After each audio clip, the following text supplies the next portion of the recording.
పొన్నూరు ప్రజలకు,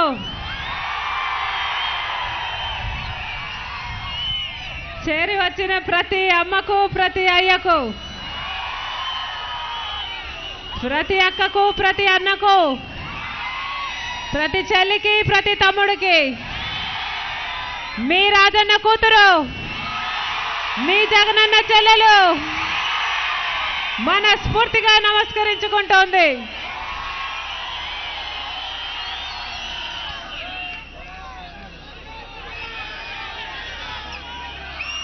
రాజశేఖర్ రెడ్డి గారి సుపరిపాలన గురించి నేను మీకు చెప్పనవసరం లేదు.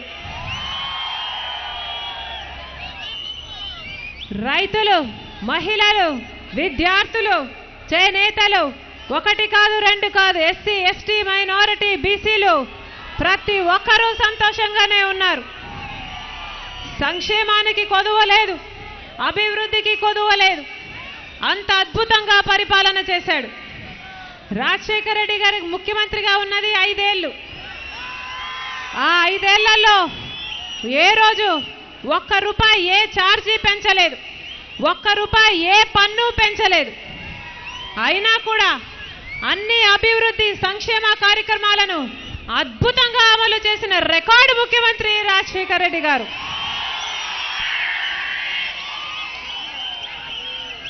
నీది ఏ కులమని చూడలేదు, నీది ఏ మతమని అడగలేదు. ఆఖరికి నువ్వు నా పార్టీ వాడివా లేక అవతల పార్టీ వాడివా అని అడగలేదు. మన పర తేడా లేకుండా ప్రతి ఒక్క వర్గానికి న్యాయం చేసిన నాయకుడు ఎవరైనా ఉన్నారు అంటే అది ఒక్క రాజశేఖర రెడ్డి గారు మాత్రమే అని గర్వంగా చెప్పుకోగలం. కానీ ఇప్పుడు ఉన్నాడు ముఖ్యమంత్రి హోదాలో ఒకడు చంద్రబాబు గారు. ఎలా ఉంది పరిపాలన అన్నా? ఎలా ఉంది పరిపాలన? రైతులకు మొత్తం రుణమాఫీ చేస్తానని వాగ్దానం చేశాడు. రైతులని దగా చేశాడు చంద్రబాబు గారు. డ్వాక్రా మహిళలకు మొత్తం రుణమాఫీ చేస్తానని వాగ్దానం చేశాడు చంద్రబాబు గారు.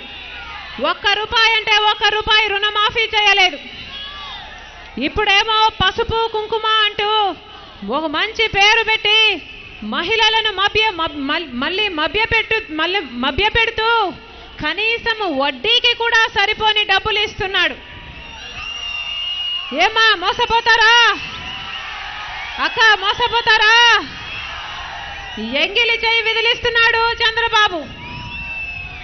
అక్క చెల్లెలకు చెప్తున్నా, మోసపోకండి. మహిళలను ఘోరంగా వంచాడు చంద్రబాబు గారు.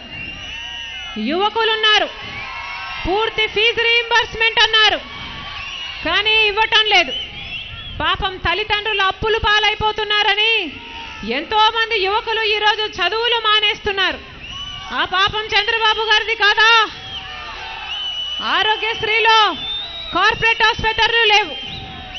ఇప్పుడు జబ్బులు వస్తే పేదవాడు మళ్ళీ గవర్నమెంట్ ఆసుపత్రికే వెళ్ళాలి.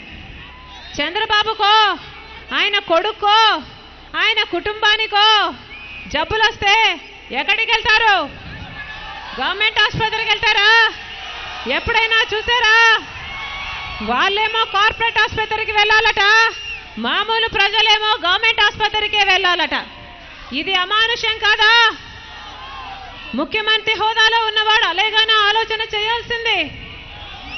పోలవరం 3 ఏళ్లలో పూర్తి చేస్తానని మాట ఇచ్చాడు చంద్రబాబు గారు, వాగ్దానం చేశాడు. ఈయనకు నిజంగానే మాట మీద నిలబడే నైజమే ఉంటే ఈరోజు పోలవరం పూర్తయ్యేది కాదా? ఈయనకు మాట మీద నిలబడే నైజమే లేదు. అమరావతిలో వేల ఎకరాలను స్వాహా చేసేసుకున్నారు. కేంద్రము 2500 కోట్లు ఇచ్చిందని మొన్న ఒక కేంద్ర మంత్రి కూడా చెప్పాడు. ఒక్క ఫ్లైఓవర్ అయినా కట్టాడా? ఒక్క పర్మనెంట్ బిల్డింగ్ అయినా కట్టాడా? కట్టలేదు. అమ్మకు అన్నం పెట్టలేదు, కానీ పిన్నమ్మకు బంగారు గాజులు చేయిస్తానాడట ఒకడు.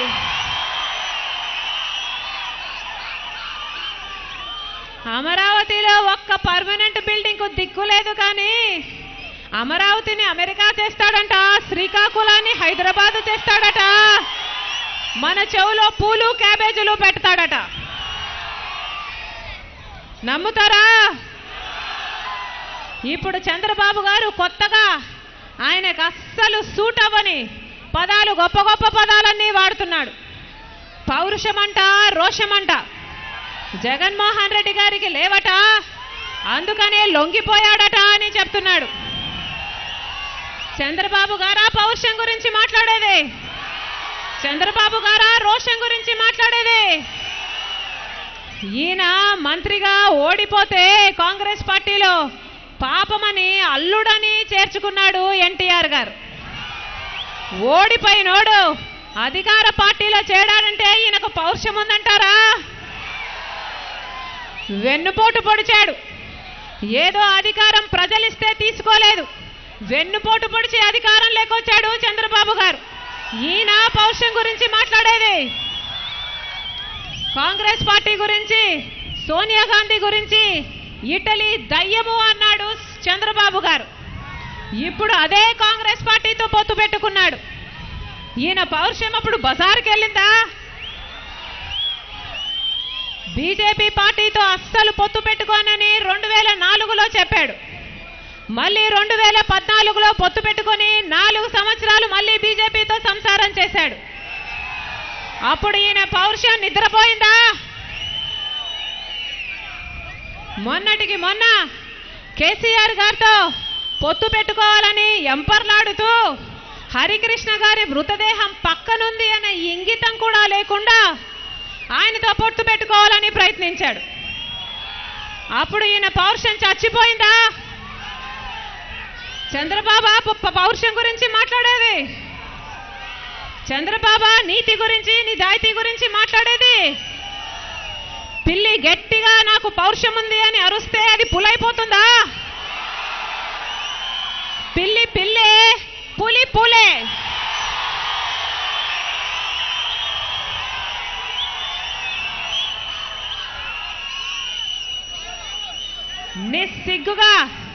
నిస్సిగ్గుగా ఇప్పుడు మళ్ళీ పవన్ కళ్యాణ్తో పొత్తు పెట్టుకున్నారు, కాంగ్రెస్తో పొత్తు పెట్టుకున్నాడు.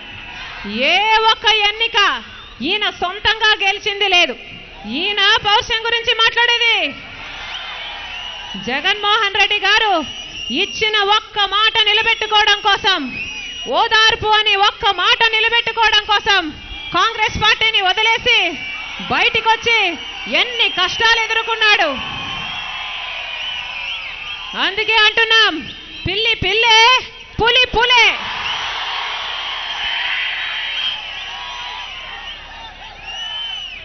ఒక్క ఎన్నికలో కూడా పొత్తు పెట్టుకోకుండా గెలవలేదు చంద్రబాబు గారు.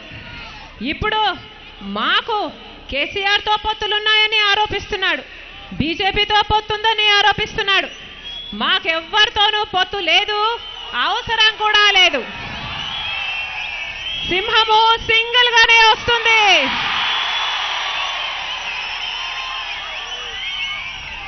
జగన్మోహన్ రెడ్డి గారు సింగిల్ గానే, వైఎస్ఆర్సీపీ సింగిల్ గానే బంపర్ మెజారిటీతో గెలుస్తుందని దేశంలో అన్ని సర్వేలు గొప్పగా చెబుతున్నాయి.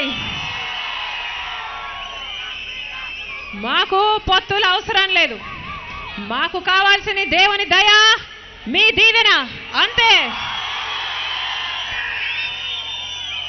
ఇప్పుడు చంద్రబాబు గారు వస్తున్నారు. మీ ఓట్లను డబ్బులిచ్చి కొనుక్కోవడానికి ప్రయత్నిస్తారు.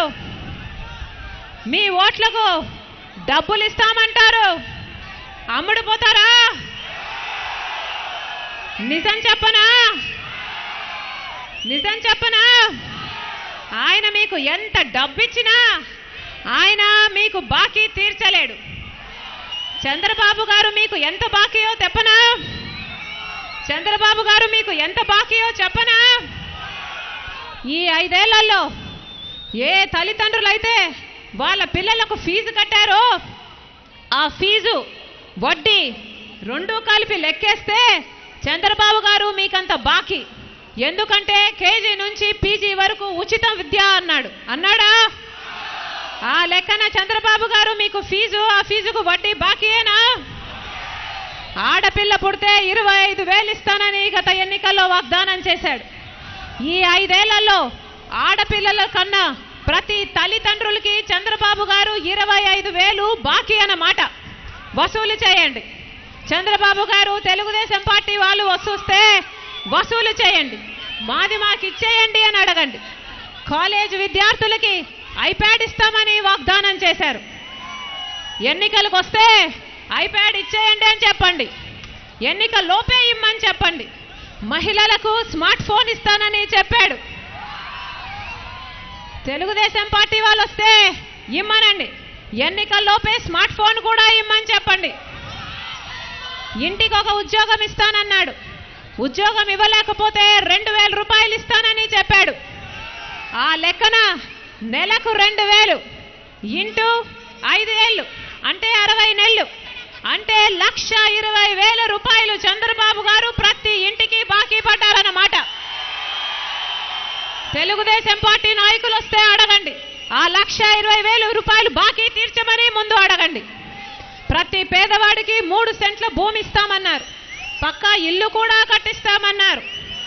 అమరావతిలో విశాఖపట్నంలో 1000 ఎకరాలను స్వాహా చేశాడు చంద్రబాబు. ఆ భూమంతా మీదే, మీకు మీ భూమి రాసిచ్చేసేయమని చెప్పండి, మీది మీరు ఇప్పించుకోండి. రైతులకు, డ్వాక్రా మహిళలకు, చేనేతలకు, మరమగ్గాలకు మొత్తం రుణమాఫీ చేస్తానని వాగ్దానం చేశాడు. ఎంత రుణం ఉందో ఆ రుణానికి వడ్డీ వేసుకొని అంతా మీకు చంద్రబాబు గారు బాకీ ఉన్నట్టు లెక్క, అంతకు అంతా మీకు ఇచ్చేయమని చెప్పండి. ఎన్నికల కోసం తెలుగుదేశం పార్టీ వాళ్ళు వస్తే అడగండి, మీది మీరు ఇప్పించుకోండి, వసూలు చేయండి. కానీ ఓటేసే సమయంలో మాత్రం ఒక్కసారి రాజన్నను తలుచుకోండి. మాట తప్పని వాడు, మడమ తిప్పని వాడు. మళ్ళీ జగనన్నకి ఒక్క అవకాశం ఇస్తే మళ్ళీ రాజన్న రాజ్యం వస్తుంది.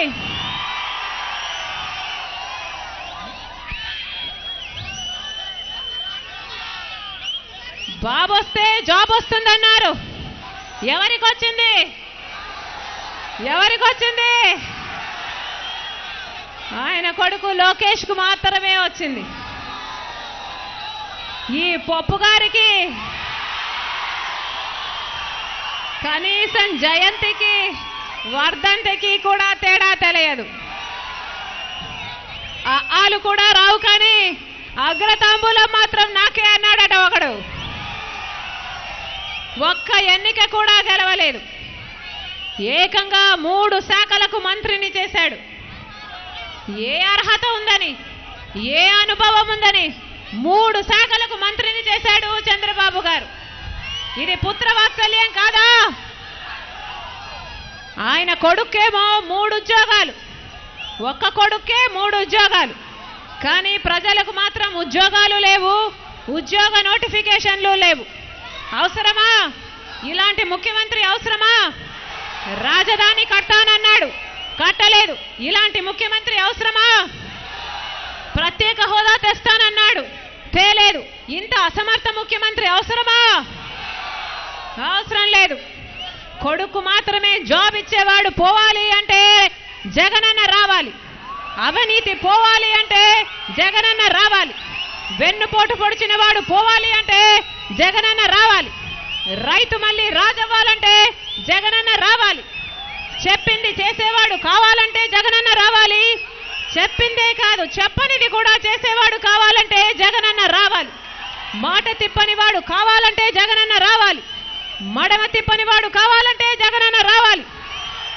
మళ్ళీ రాజన్న రాజ్యం రావాలంటే, మళ్ళీ రాజన్న రాజ్యం రావాలంటే జగనన్న రావాలి, జగనన్న రావాలి, జగనన్న రావాలి, జగనన్న రావాలి.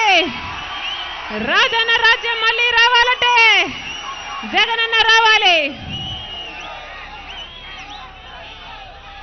బాబు వస్తే జాబ్ వస్తుందన్నారు, ఏమొచ్చింది? కరువు వచ్చింది. బాబు వస్తే ఏమొచ్చింది? కరువు వచ్చింది. అందుకే బాబును ఇంటికి పంపేద్దాం. నాతో పాటు చెప్పండి, ప్రజా తీర్పు. బాయ్ బాయ్ బాబు, ప్రజా తీర్పు. ప్రజా తీర్పు, ప్రజా తీర్పు, ప్రజా తీర్పు, ప్రజా తీర్పు. 11వ తేదీ ఎన్నికలున్నాయి. ఓటు వేసే సమయంలో ఒక్కసారి రాజన్నను తలుచుకోండి. మీకు సేవ చేసే అవకాశం జగనన్నకి ఇవ్వండి. వైఎస్ఆర్ మీకు సేవ చేసిన వైఎస్ఆర్ కూతురిగా ఇదే మా ప్రార్థన.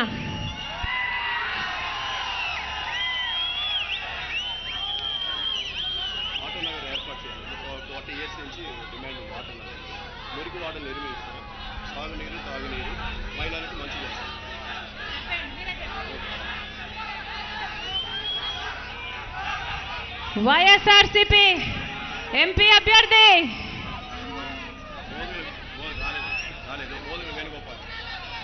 మోదుగుల వేణుగోపాల్ రెడ్డి, వైఎస్ఆర్సీపీ ఎమ్మెల్యే అభ్యర్థి రోసయ్య గారు,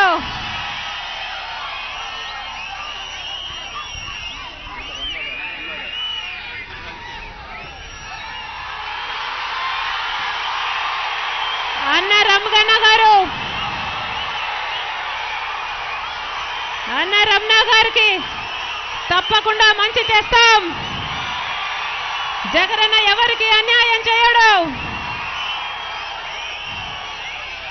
ఇద్దరు కలిసి పనిచేస్తారు. వైఎస్ఆర్సీపీని గొప్ప మెజారిటీతో గెలిపించవలసిందిగా మా ప్రార్థన.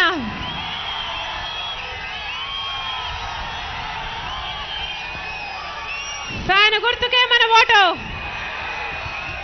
ఫ్యాన్ గుర్తుకే మన ఓటు,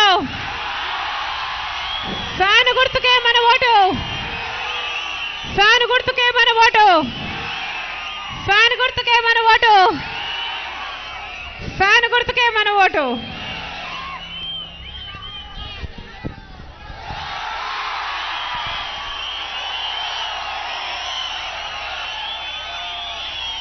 అదేవిధంగా పొన్నూరులో 4 దశాబ్దాలుగా మిగిలిపోయిన ఆటో నగర్ని ఏర్పాటు చేస్తామని షర్మిలమ్మ గారు చెప్పమన్నారు.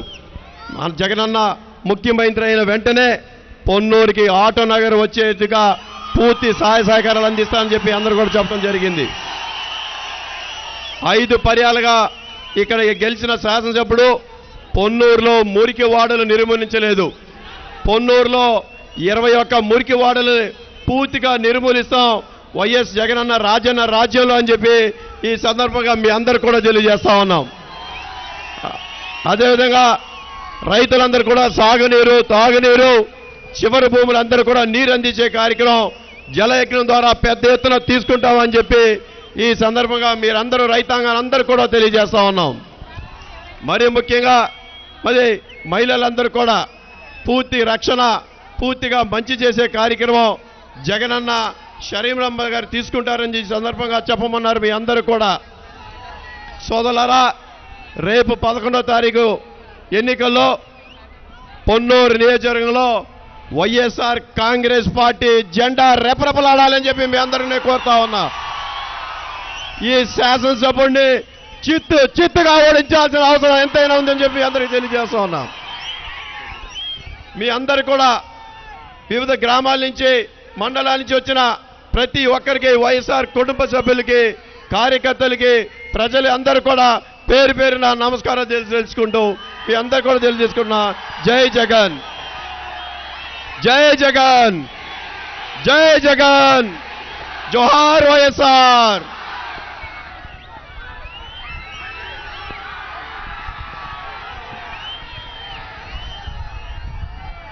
DJ Rahul.